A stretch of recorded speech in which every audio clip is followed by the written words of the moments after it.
السلام عليكم ورحمة الله وبركاته. داوديال كسو دوادا وررka u dambeeyay imtixaanka shahaadiga ahaa iyo Daahfur TV.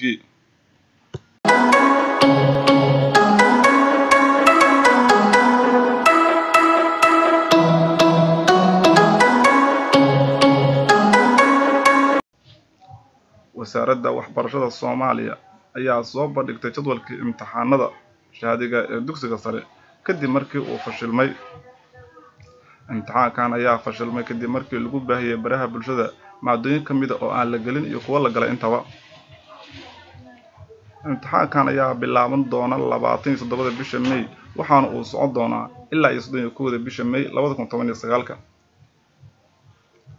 waxaa xusid mudan in imtixaankan oo ku culis ah ay dood badan ka dhalatay kadib markii ay diideen qaybo badan oo kamid ah ardayda Soomaaliyeed.